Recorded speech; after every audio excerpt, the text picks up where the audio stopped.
Assalamualaikum warahmatullahi wabarakatuh. Salam merdeka belajar, salam perubahan, salam bahagia, dan salam sejahtera untuk kita semua. Bapak, Ibu, adik, kakak, om, tante, semua penonton channel saya Mas Mugi, kembali lagi setelah beberapa minggu saya tidak ngonten. Program pendidikan guru penggerak angkatan 6 setelah 1 bulan ini libur. Kini mulai lagi diajak untuk kembali sibuk berpikir lagi. Masih 3 bulan ke depan untuk menyelesaikan pendidikan ini. Dan kali ini saya akan memulai dengan membuat video eksplorasi konsep tentang menganalisis pengambilan keputusan pada forum diskusi modul 3.1 program pendidikan guru penggerak angkatan 6. Pada eksplorasi konsep ini disuguhkan beberapa kasus dan harus memilih satu kasus untuk dianalisis. Oke, langsung saja. Kasus yang saya pilih itu kasus pertama. Seperti ini ceritanya. Pak Franz merupakan guru matematika di SMP Karunia. Pak Franz dikenal sebagai guru yang rajin, ramah, penyabar, dan disukai murid-muridnya. Suatu hari, ia sedang mengajar di kelas 8A. Kemudian, guru piket tergopoh-gopoh tiba di depan kelasnya dan mengatakan ada ayah Andreas, salah satu murid di kelas 8A di ruang tamu sekolah. Guru piket mengatakan pada Pak Franz bahwa ayah Andreas itu menjemput Andreas dan meminta untuk membantunya bekerja di ladang. Ia juga mengatakan bahwa ayah Andreas datang sambil marah-marah, bahkan mengacung-acungkan parang. Pak Franz pun memanggil Andreas, kemudian mengatakan bahwa ia dijemput ayahnya agar pulang. Andreas langsung memohon sambil menangis agar Pak Franz tidak mengizinkan ia pulang bersama ayahnya. Andreas berkata, ia ingin belajar di sekolah dan ia takut dimarah-marahi oleh ayahnya bila membantu ayahnya di ladang dan melakukan kesalahan sedikit pun. Kemudian Pak Franz bimbang antara memenuhi permintaan Andreas atau tidak. Dalam situasi kondisi seperti itu, akhirnya Pak Franz memutuskan untuk membawa Andreas ke ruang kepala sekolah dan meminta saran kepada kepala sekolah. Nah, tugasnya, bila saya adalah kepala sekolah, saran apa yang akan saya berikan pada Pak Franz dan apa alasannya? Pada kasus ini, saya akan menganalisa. Yang pertama, pada kasus ini pada situasi dilema etika. Paradigma yang terjadi adalah rasa ketidakadilan dan rasa kasihan. Di sini bertentangan dengan nilai ketidakadilan dan belas kasihan. Kemudian pada uji legal, apa ada unsur pelanggaran hukum dalam situasi ini? Pada kasus ini, terdapat pelanggaran hukum karena mengancam dengan membawa senjata ke sekolah dan eksploitasi anak. Kasus ini pada bujukan moral benar lawan salah.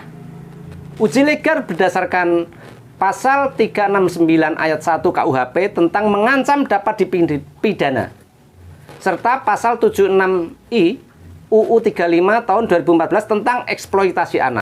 Kemudian, apakah ada pelanggaran peraturan kode etik profesi dalam kasus tersebut? Ini dimaksud uji regulasi. Nah, pada kasus ini tentunya tidak ada pelanggaran kode etik profesi. Berdasarkan perasaan dan intuisi, apakah ada salah dalam situasi ini? Jadi uji intuisi. Pada uji intuisi kasus ini yang salah adalah orang tua Andreas karena melakukan mengancam dengan senjata tajam serta eksploitasi anak dan sering memarahinya. Sedangkan Andreas sudah benar yang ingin tetap mengikuti pelajaran di jam sekolah. Lantas apa yang akan saya rasakan bila keputusan ini dipublikasikan ke media? Ya, baik media cetak maupun elektronik, dan kemudian menjadi viral di media sosial. Apa saya merasa nyaman jika keputusan saya ini dipublikasikan di media cetak atau elektronik dan kemudian menjadi viral misalnya, maka sekolahnya, guru matematikanya, saya sebagai kepala sekolah akan terkenal tentunya, dan terkenalnya secara baik-baik. Akan tetapi saya merasa tidak nyaman. Karena apa? Netizen, penonton, masyarakat akan menghakimi orang tua Andreas dan akan mempermalukannya. Bisa jadi orang tua Andreas pun akan semakin memarahi Andreas dan menjadi dampak buruk bagi Andreas. Kira-kira apa keputusan yang akan saya ambil oleh panutan, idola dalam situasi ini? Menurut idola saya adalah seharusnya mengumpulkan data dulu dari Andreas dengan menanyai Andreas terlebih dahulu. Kemudian membujuk dengan baik-baik orang tua dari Andreas dengan meredamkan emosi, mengadakan dialog dengan orang tua Andreas dengan menggunakan segitiga restitusi serta sosial emosional. Segitiga restitusi ini sangat tepat untuk menyelesaikan permasalahan orang tua Andreas. Karena apa? Karena identitas stabil terlebih dahulu, baru bisa dialog dengan kondusif. Kemudian, apakah ada sebuah penyelesaian yang kreatif dan tidak terfikir sebelumnya untuk menyelesaikan masalah ini? Ini investigasi opsi trilema. Sekolah harusnya bermitra dengan berbagai pihak, misalnya Kementerian Pemberdayaan Perempuan dan Perlindungan Anak, P3A, dengan mengundang rapat pada awal tahun ya, dengan orang tua murid, sehingga orang tua sadar akan hak dan perlindungan pada anaknya. Selain P3A, ya, mengundang juga ustadz untuk mengisi tausiah hal kewajiban orang tua terhadap anaknya. Ketika terjadi kasus seperti ini, karena sudah bermitra, maka sewaktu-waktu juga bisa dihadirkan untuk membantu menyelesaikan masalah. Begitu kira-kira. Kemudian apa keputusan yang akan Anda ambil? Yang akan saya ambil? Keputusan yang saya ambil menyelesaikan dengan segitiga restitusi, sosial emosional, diskusi dengan orang tua Andreas. Selanjutnya, agar tidak terulang hal yang demikian, mengadakan rapat rutin dengan orang tua dengan menghadirkan dari Kementerian Pemberdayaan Perempuan dan Perlindungan Anak P3A serta ustadz untuk memberikan hal-hal yang berkaitan dengan hak dan kewajiban orang tua kepada anaknya, baik dari segi sosial masyarakat, peraturan perundang-undangan yang berlaku di Indonesia maupun dari segi agama. Kemudian prinsip mana yang Anda gunakan dan mengapa? Prinsip mana yang akan saya gunakan? Prinsip yang akan saya pakai yaitu prinsip berbasis peraturan, based rule. Jadi semua murid wajib mengikuti pembelajaran sekolah. Kemudian prinsip peraturan perundang-undangan Republik Indonesia.